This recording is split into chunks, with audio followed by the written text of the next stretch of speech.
Hello friend, જય શ્રી કૃષ્ણ અને હર હર મહાદેવ. તો તમારું મારી ચેનલમાં સ્વાગત છે. આજે આપણે બનાવવા જઈ રહ્યા છીએ કાઠિયાવાડીની શાન અને દરેક શુભ પ્રસંગમાં બનતી પરંપરાગત વાનગી, એકદમ છુટ્ટી અને દાણાદાર કાઠિયાવાડી લાપસી. ઘણા લોકોને ફરિયાદ હોય છે કે લાપસી કાં તો ચીકણી થઈ જાય છે અથવા કડક થઈ જાય છે. તો આજે આપણે એકદમ પરફેક્ટ માપ અને સિક્રેટ ટિપ્સ સાથે લાપસી બનાવીશ, જેથી તમારી લાપસી પણ આવી એકદમ મોતીના દાણા જેવી એકદમ છુટ્ટી બનશે. તો વિડીયોને છેલ્લે સુધી જરૂર જોજો. તો ચાલો શરૂ કરીએ. કાઠિયાવાડી લાપસીનો અસલી સ્વાદ તેના લસપસતા ઘી અને ગોળના પાયામાં છે. લાપસીને પરફેક્ટ બનાવવા માટે પાણી અને ઘીનું માપ ખૂબ જ મહત્વનું છે.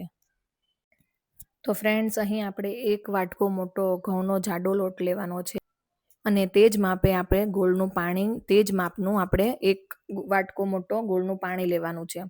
અહીં ગોળ તમને કેવું મીઠું ભાવે છે તે પ્રમાણે તમારે એડ કરવાનો છે.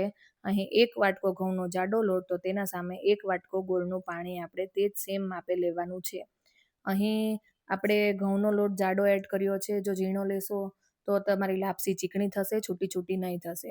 અહીં ગોળનું પાણી કરી ને તેને આપણે ગાળી લેવાનું છે, તેથી તેની બરાબર રીતે લાપસી બનશે. તો તમે જોઈ શકો છો બંનેનું માપ સેમ છે. તો ફ્રેન્ડ્સ, અહીં મેં લાપસી કુકરમાં બનાવી છે, કારણ કે તેનું તળિયું જાડું હોય છે. તેથી મેં અહીં જાડા તળિયાવાળું કુકર લીધું છે. તેમાં ગોળનું પાણી એડ કરી લેવાનું છે અને તે પાણીને આપણે સરસ રીતે ધીમા ગેસ ઉપર ઉકળવા મૂકી દેવાનું છે. તે ગોળના પાણીમાં 2 ચમચી કે 3 ચમચી જેટલું તેલ એડ કરી લેવાનું છે. તમને ઘી પસંદ હોય તો તમે ઘી પણ એડ કરી શકો છો. તો અહીં 3 ચમચી મેં તેલ એડ કરી લીધું છે. ત્યારબાદ તેને ધીમા ગેસ ઉપર ઉકળવા મૂકી દેવાનું છે. તે ઉકળે ને ત્યાં સુધી આપણે એક વાસણ લેવાનું છે. તેમાં જે ઘઉંનો જાડો લોટ એક વાટકો કાઢ્યો હતો, તે આમાં આપણે ઘઉંનો લોટ એડ કરવાનો છે. તેમાં 2 પાવડા જેટલું આપણે તેલ એડ કરવાનું છે. ત્યારબાદ તેને સરસ રીતે આપણે મોઈ લેવાનો છે. જ્યાં સુધી તમારા હાથમાં મુઠ્ઠી નહીં વળે લોટની, ત્યાં સુધી તેમાં મોણ એડ કરવાનું છે. જો મુઠ્ઠી બરાબર નથી વળતી એટલે આપણે ફરીથી પાછું એક પાવડું તેલ એડ કરવાનું છે. તેમાં મુઠ્ઠી વળે ને ત્યાં સુધી આપણે 3 થી 4 પાવડા જેટલું મારે તેલ એડ કર્યું છે મેં. ત્યારે તમે જોઈ શકો છો કે બરાબર ઘઉંની મુઠ્ઠી વળે છે. આટલું મોણ આપણે આપવાનું છે, તેનાથી લાપસી સરસ છૂટી પડશે. તો ફ્રેન્ડ્સ, અહીં મેં 3 પાવડા તેલનો યુઝ કર્યો છે. તમે મુઠ્ઠી વળે ત્યાં સુધી તમે તેમાં મોણ એડ કરજો, જેથી લાપસી આપણી સરસ છૂટી બને. તો ફ્રેન્ડ્સ, અહીં આપણું ગોળનું પાણી સરસ રીતે ઉકળી ગયું છે. ત્યારબાદ તે મોયેલો લોટને આપણે આની ઉપર કુકરમાં ગોળના પાણી ઉપર સરસ રીતે પાથરી લેવાનો છે.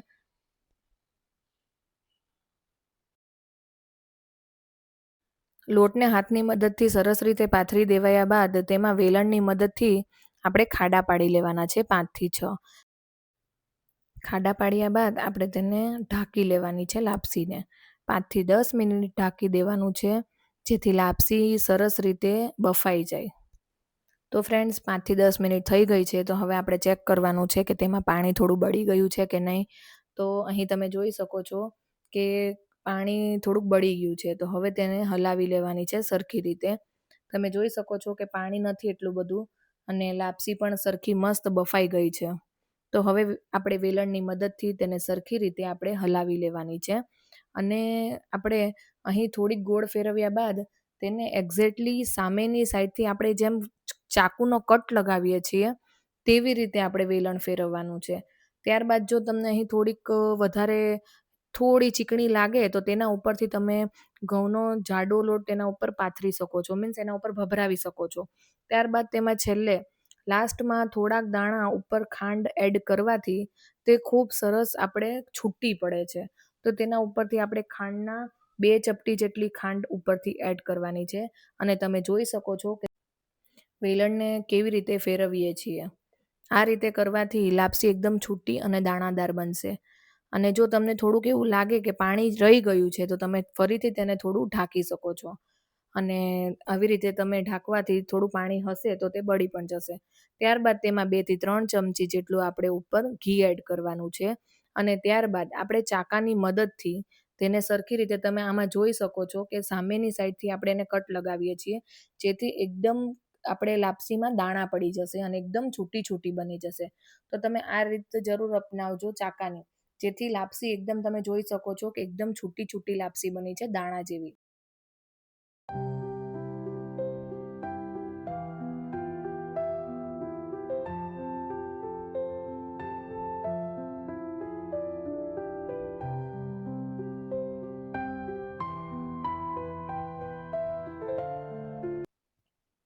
તો તૈયાર છે આપણી ગરમા ગરમ સુગંધીદાર અને મોઢામાં મૂકતા જ ઓગળી જાય તેવી કાઠિયાવાડી સ્ટાઇલ લાપસી. અને હા, આ લાપસીમાં જો 2 ચમચી ગરમા ગરમ ઘી એડ કરશો ને તેનો સ્વાદ તો તમને અલગ જ મળશે. આપણા દરેક શુભ કાર્યમાં આ લાપસી બનાવવામાં આવે છે. તો ફ્રેન્ડ્સ, આજનો મારો આ વિડીયો તમને કેવો લાગ્યો તે મને કોમેન્ટ બોક્સમાં જરૂર જણાવજો. અને હા, તમને નવી બીજી કઈ રેસિપી જોવી છે તે પણ મને જરૂરથી જણાવજો. અને મળીએ આપણે નવા વિડીયો સાથે, નવી રેસિપી સાથે. જય શ્રી કૃષ્ણ.